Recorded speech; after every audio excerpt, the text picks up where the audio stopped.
Evil is coming. इतनी भारी आवाज़ का इंट्रोडक्शन देने के लिए माफ़ी चाहूँगा, बट मूवी ही कुछ ऐसी है, the nun two. Nun two को देखने के लिए मैं बहुत एक्साइटेड था। इसके एक महीने पहले ही ट्रेलर लॉन्च कर चुके थे। इसको देख के मैंने बहुत ही ज़्यादा अपने मन में हाइप क्रिएट करी। मैं जैसे थिएटर में गया, जहाँ देखा कि काफ़ी सारी खाली सीटें पड़ी हुई हैं, मुझे बड़ा अफसोस हुआ। और इस बात का मुझे एहसास भी हुआ कि कई लोगों को पता ही नहीं नन टू रिलीज़ हो चुकी है। खैर, अपने मन को संभालते हुए बैठते हुए मैं वहाँ बैठा, मैंने इस मूवी को बहुत बखूबी तौर से देखा। और आज इस पॉडकास्ट में हम बात करेंगे सब पॉजिटिव नेगेटिव के बारे में, और इसके लिंकअप के बारे में, कैसे ये पूरी कनेक्शन को लिंक करती है। और हो सकता है आने वाले टाइम में कॉन्जरिंग यूनिवर्स में कोई हमें मूवी देखने को मिल भी जाए, हिंट मिल सकता है। खैर, ज़्यादा इंट्रो बड़ा ना करते हुए, hey guys listening my podcast on the nun two. Nun two को डायरेक्ट किया है माइकल चैविस ने। 2019 में इसके प्रोडक्शन बनने की खुशखबरी आ चुकी थी, but due to pandemic Covid के कारण ये चली ही नहीं। तो फिर 2022 में इसका काम स्टार्ट हुआ और ये कंप्लीट हो चुकी है। खैर, मूवी शुरुआत होती है 1956 के फ्रांस के एक पादरी के साथ, जो कि बड़ी बेरहमी तौर से मर चुका है, वो भी जिंदा जला हुआ। उसको एक लड़के ने देखा जो उसके साथ था, वो उसका आई विटनेस था, पर एक ही चीज़ें हो नहीं पाती है।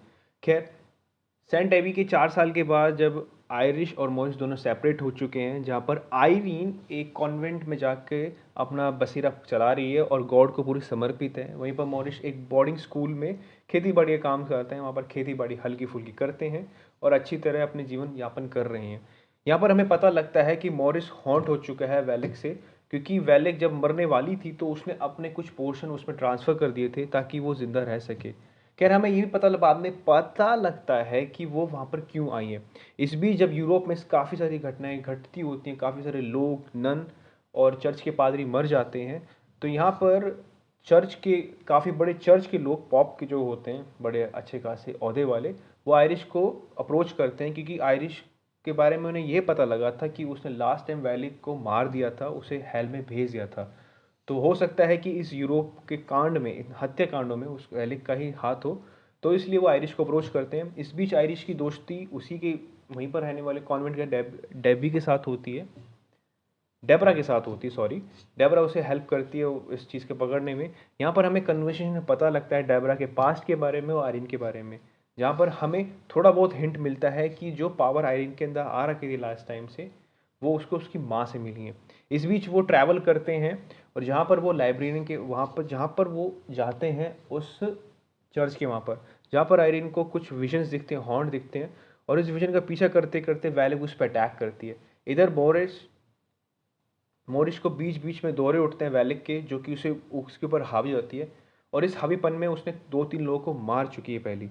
मोरिश को इस बारे में कुछ भी नहीं पता है। खैर, मोरिश की दोस्ती वहाँ की एक टीचर से हो चुकी है अच्छी खासी, और काफ़ी अच्छा मेल मिलाप हमें देखने को मिलता भी है यहाँ पर। इधर आयरिश आयरिन को कंफर्म हो जाता है कि मॉरिश ही हो सकता है इसके पीछे, और वो हॉन्ट है, क्योंकि सपने में मॉरिश उसे हेल्प के लिए बुला रहा होता है।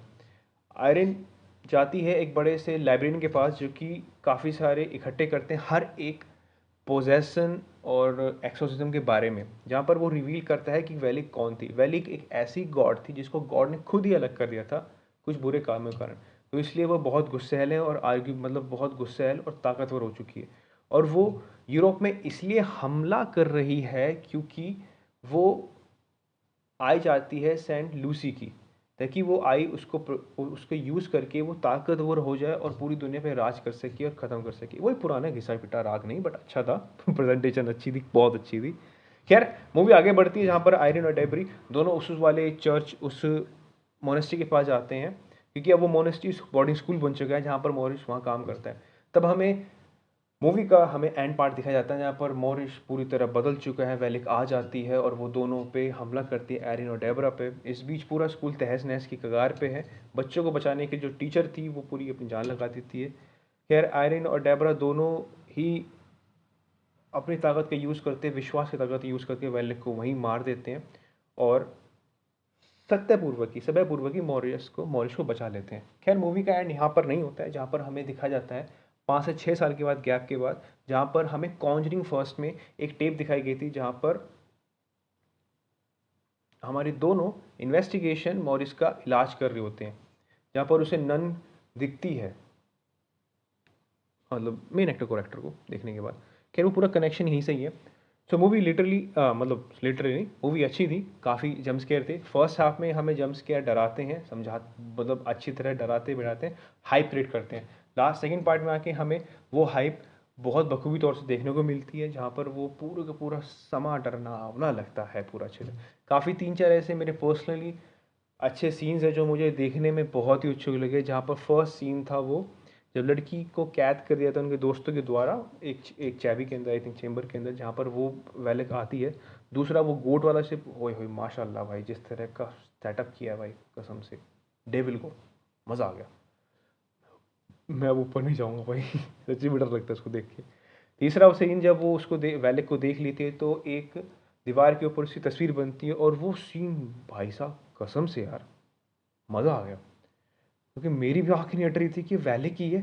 फिर अचानक से वो लाइट जलती है और वो एक परछाई होती है।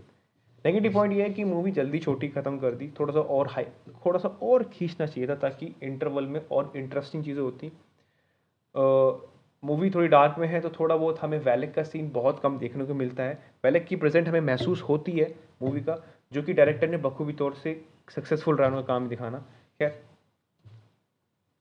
जेम्स वैन भी इसके अंदर प्रोड्यूसर है, जिन्होंने पहली कॉन्जरिंग फर्स्ट बनाई थी। मूवी ओवरऑल बहुत ही अच्छी है, आपको देखनी चाहिए। खैर, अब बात करते हैं इसकी कॉन्जरिंग यूनिवर्स से जुड़ने की। देखिए, कॉन्जरिंग फर्स्ट के अंदर जब एरन और लॉरेंस दोनों एक टेप दिखा रहे होते हैं, जहाँ पर वो किसी बंदे, सॉरी एक आदमी का एक्सोर्सिज्म कर रहे होते हैं, वो मॉरिसी होता है, जो कि 5 से 6 साल के इस इंसिडेंट के बाद हमें दिखाई देता है। तो वहाँ से वो चैप्टर फर्स्ट, कॉन्जरिंग फर्स्ट से कॉन्जरिंग 2 बन के चलती है। तब हमें चीज़ें समझ में आती दिखती हैं कि कैसे क्या क्या हुआ था। खैर, ये एक यूनिवर्स का पार्ट है, तो हो सकता है इसमें से कुछ स्पिन ऑफ करके वो आगे भी ला सके इस मूवी के बारे में। खैर, मूवी आप ज़रूर देख के आइएगा। और अगर आपको गुलाब सिंह गन के बारे में जानना है कि वो कैसी वेब सीरीज़ है, तो मेरे इस पिछले वाले एपिसोड को आप ज़रूर देखिए, और स्कैम के बारे में भी, कि भैया हर्षद मेहता से बड़ा किसने स्कैम किया था। जाके मूवी को ज़रूर देख के आइएगा और अपनी गर्लफ्रेंड के साथ ले जाइएगा, क्योंकि हो सकता है कि आप डर के मारे उसका हाथ पकड़ लें। अच्छा मौका है, मतलब छोड़िए मत। Thank you so much for everything.